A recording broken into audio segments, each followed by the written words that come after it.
Bien, reciban un cordial saludo, profesor e internautas presentes. Se dirige para usted Edinson Cárcamo. En esta ocasión les voy a hablar un poco acerca del reduccionismo y el logicismo, ¿sí?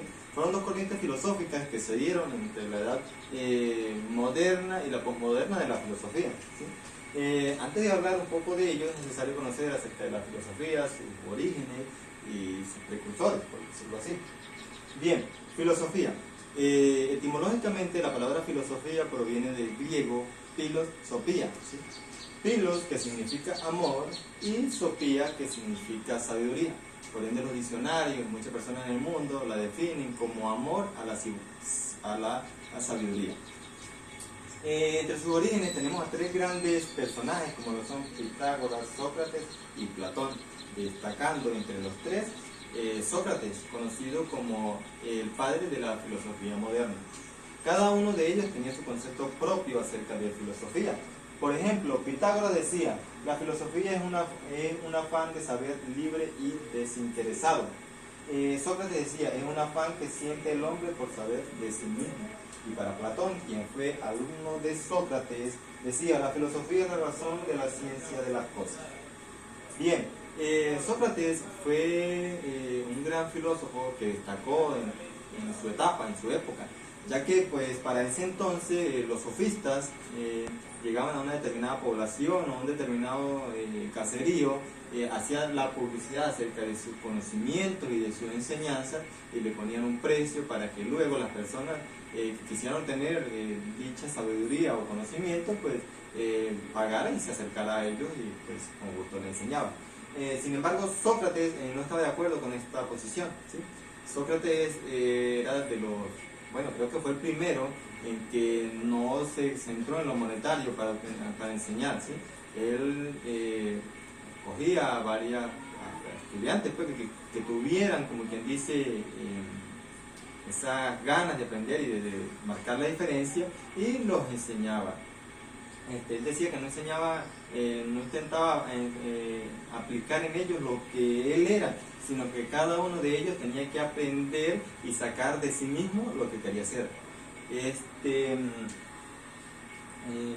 Sócrates decía, ¿sí?, que en el mundo de la política, ¿sí?, era necesario que fueran regidas por personas sabias, justas y que supieran hacer cumplir la ley y la justicia.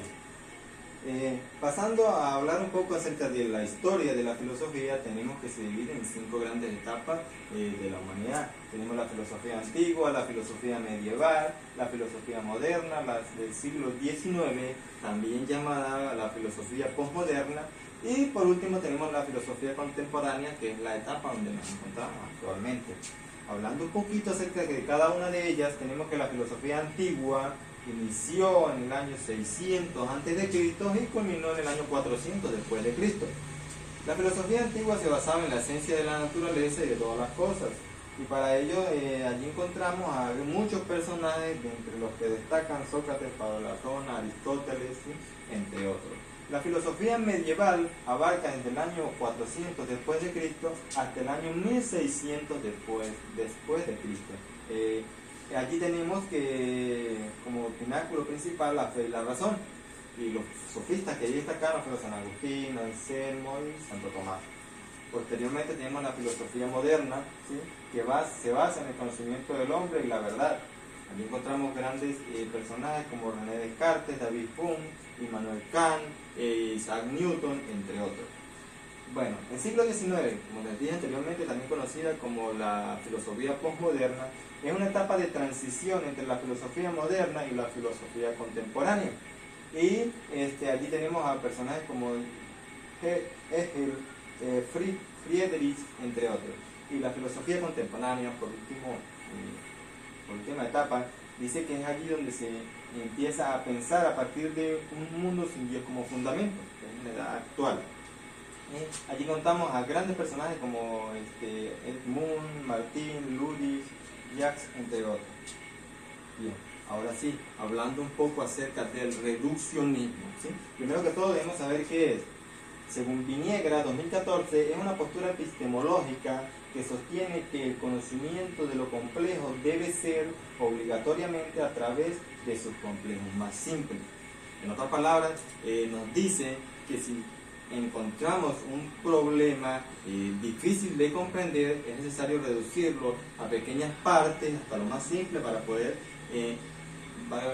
entender dicho problema. ¿Okay? Bien, el reduccionismo es una corriente filosófica donde nos dice que la reducción es necesaria para resolver problemas, incógnitas y muchas cuestiones de la vida diaria. El enfoque reduccionista en la ciencia. Bien, antes de empezar allí, es necesario aclarar que el reduccionismo tuvo sus inicios en el siglo XVII y su precursor principal fue René Descartes.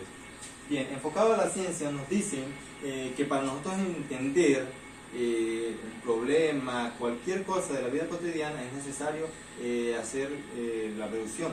Por ejemplo, si quisiéramos saber cómo es posible que una motocicleta anda sin necesidad de nosotros ejercerle una fuerza mecánica, ¿sí?, tendríamos que describir cada una de las partes que conforman dicha motocicleta, es decir, motor, chasis, cajín, tapas, ruedas, manubrio, volante, ¿sí?